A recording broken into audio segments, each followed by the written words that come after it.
Hey everyone, and welcome to the Ingles table. I'm John Gifaldi, and today I'm going to be showing you how to make a delicious pumpkin rigatoni and with sausage and spinach.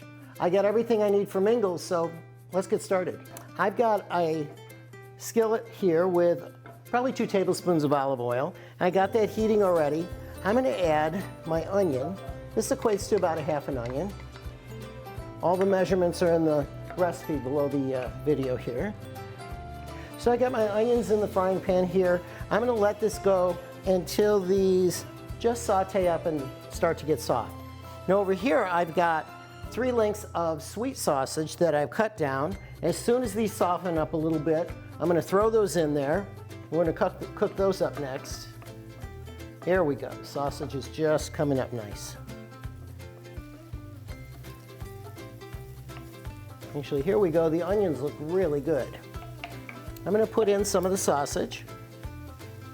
What we want to do here is we want to brown it on all sides until there is nothing pink. And it will continue to cook as we prepare the rest of the dish. At this time also, I'm going to throw in my little flavor mix here. I got salt, pepper, and nutmeg. Nutmeg is always really good to use when you have pumpkin spice going in there. And since this is a pumpkin sauce, that's what we're doing. So what I'm going to do is let these cook up and I'll be right back. All right, so this is what you're looking for. The sausage is just brown, all the pink is gone.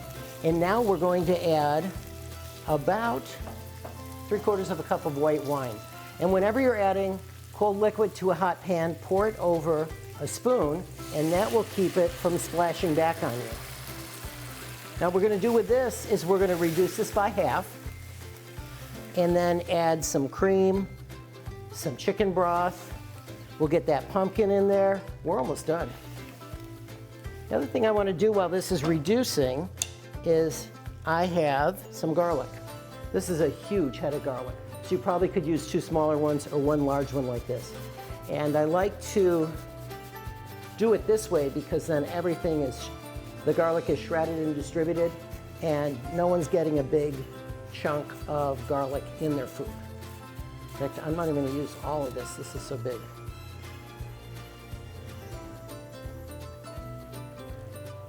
So you either look for the wine to reduce down by half, or when you can't smell it anymore. We're almost to that point. So this actually is a pretty quick dish that you could do any weeknight.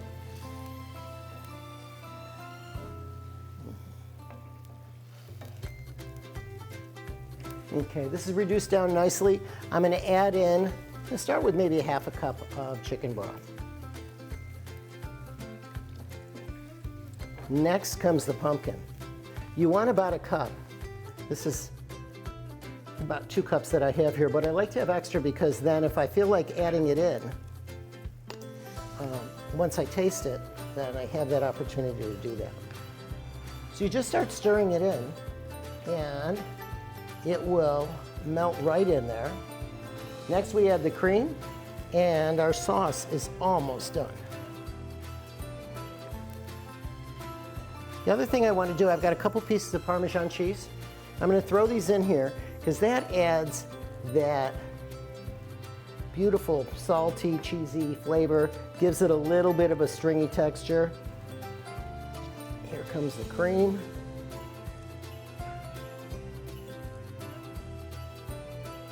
Stir this in here. So I've got everything in here. I got my onions, my sausage, all the spices. And we added wine, Parmesan cheese, garlic, chicken broth. Smelling pretty good in here. So I'm going to let this come together and I want to taste it. Now would be a good time to taste for seasoning. I might want to add in a little bit more pumpkin.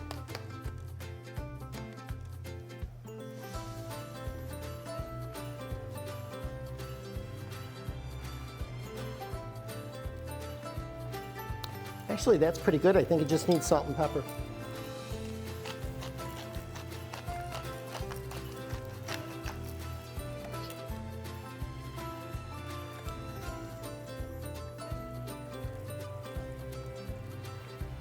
And I like to season as I go rather than throw it in all at once, because that gives you an opportunity to really taste it. You don't over season, you get just what you want. All right, I'm gonna try this again a little bit.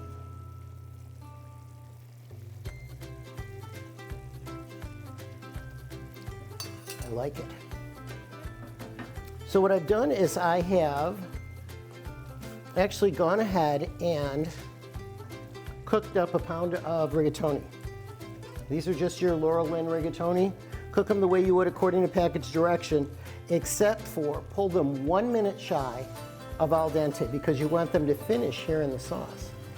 I'm going to turn this down. Let that come together. Guess what? We're almost done. What we're going to add to this is some beautiful fresh spinach.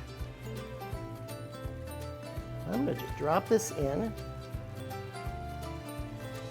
stir it until it wilts, and we are pretty much done.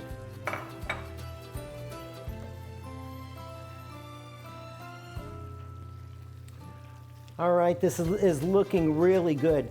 Now, as this is cooked down, the sauce has gotten really thick, and I want to loosen that up a little bit. So what I did is I saved about a cup of that starchy pasta water, and you just pour a little bit in here, and this will add the flavors in, as well as loosen that sauce up. The next thing I'm going to do, basically we're done, is to shower it with Parmesan. Don't be afraid to put that cheese on there. There you go, that's everything. Thanks so much for joining me here at the Ingles table. Be sure and check out the website for more tips, tricks, and recipes. I'll see you next time.